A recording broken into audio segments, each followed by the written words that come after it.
যারা শিক্ষক তারা কখনোই রাজনীতিতে যুক্ত হতে পারে না, আর রাজনীতিতে যুক্ত হলে তাদেরকে বরখাস্ত নিতে হয়।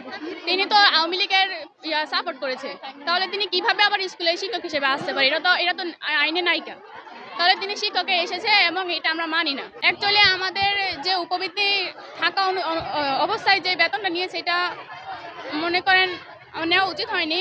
আমাদের যেতটুকু নেওয়ার কথা ছিল ওইটুকু এটা সরকারিভাবে নেওয়া ছিল, তাই না? তাহলে কিভাবে আমাদের কাছ থেকে আবার এটা নিতে পারে? এটা তো আইনি তো বিরোধী একটা কাজ না।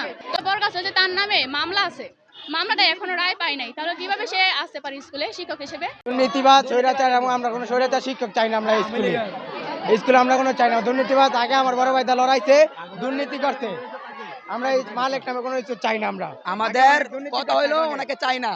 অনেক টাকা আগে মারছে, ওনার প্রমাণ পাইয়ে আমাদের বড় ভাইরা আগে নামছে, ওনার ইতিহাসে আছে, মানে আগে ছিল। তো ওনাকে কিছু না করে তো বহিষ্কার করা হয়নি, ওনাকে বহিষ্কার করা হয়েছে আগে। মানে আবার চেষ্টা করতেছে, আবার আইতে, আবার আইছে। আমরা পিটি করার সময় শুধু শুধু আইসা বসে রয়েছে। মনে করেন যে কাগজপত্র আছে তবে চাই না।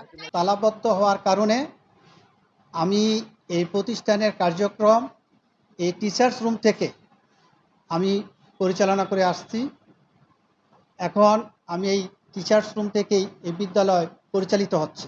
ব্যাহত না হয় সেই জন্য আমি ঊর্ধ্বতন কর্তৃপক্ষ কাছে আমি আবেদন করি যাতে সুষ্ঠুভাবে আমি বিদ্যালয়টা পরিচালনা করতে পারি।